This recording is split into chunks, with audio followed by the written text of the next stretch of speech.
A wise old Zen master living in a small village. He was known throughout the land for his unshakable calm and profound wisdom. People from far and wide would travel to seek his guidance, and no matter how they tried to provoke him, he was never angry, never bothered.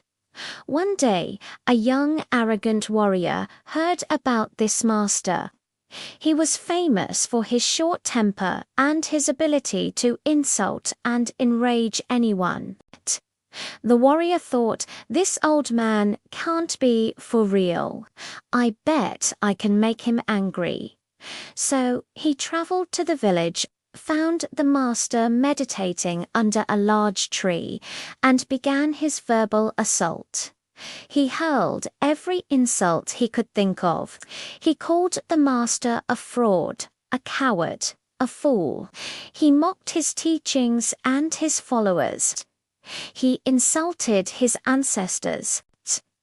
He did this for hours, from sunrise until noon, his voice growing hoarse. But the entire time, the Zen master just sat there peacefully, with a gentle smile on his face. He didn't say a word. He simply listened, his expression as calm as a still lake. Finally, the warrior, completely exhausted and utterly defeated, ran out of insults. He slumped to the ground, panting, and asked in disbelief, "How can you be so calm? I have insulted you in every way possible, yet you show no anger. How is that possible?" The master finally opened his eyes, looked at the young man with compassion, and said, "Young man, if someone comes to you with a gift, and you do not accept it, to whom does the gift belong?"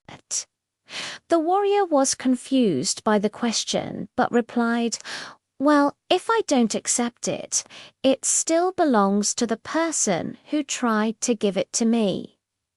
The Zen master nodded gently and said, "Exactly.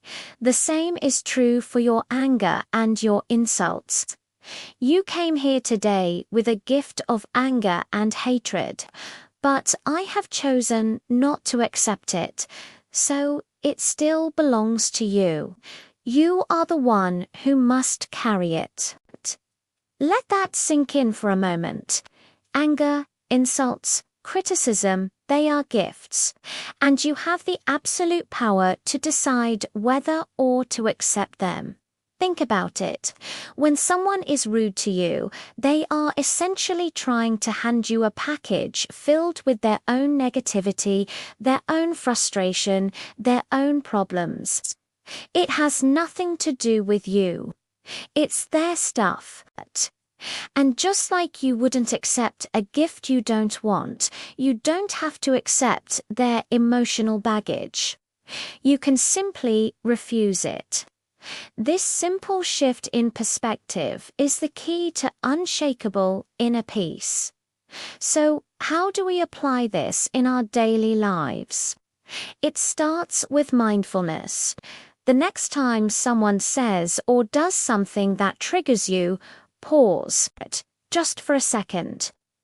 Before you react, before you let that familiar heat of anger rise, visualize them holding a gift, a messy, unwanted gift of negativity.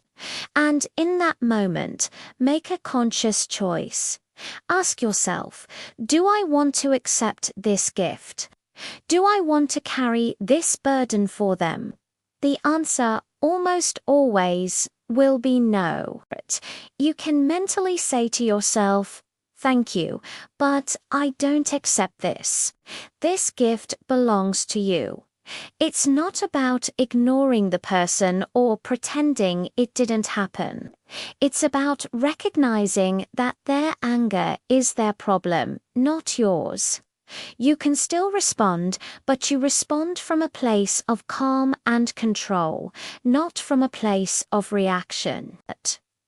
For example, if a coworker criticizes your work unfairly, instead of getting defensive and angry, you can refuse their gift of negativity. Then you can calmly say, "I hear your feedback, but I see the situation differently. Let's discuss it." You are addressing the issue without taking on their emotional baggage. You remain in control. You protect your own peace. But this doesn't mean you become a doormat or let people walk all over you. Far from it.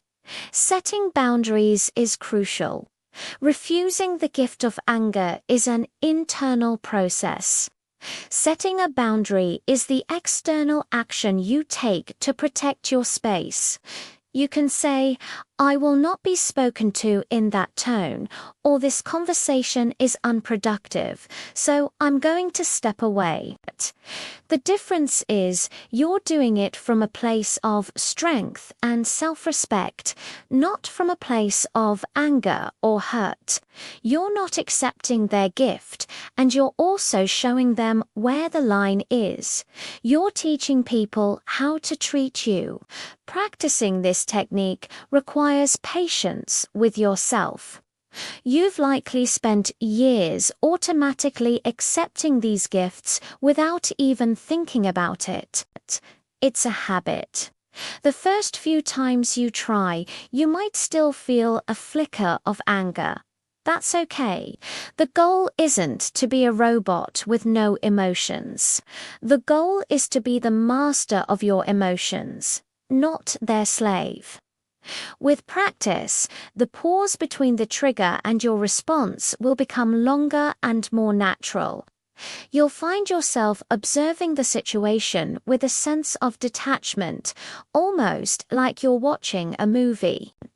You'll see the person offering their gift, and you'll smile internally as you politely decline. Imagine the freedom in that.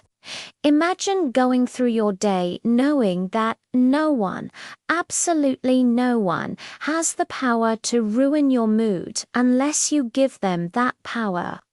Your inner peace becomes a fortress that no insult or provocation can penetrate. The warrior in the story left the master's village a changed man.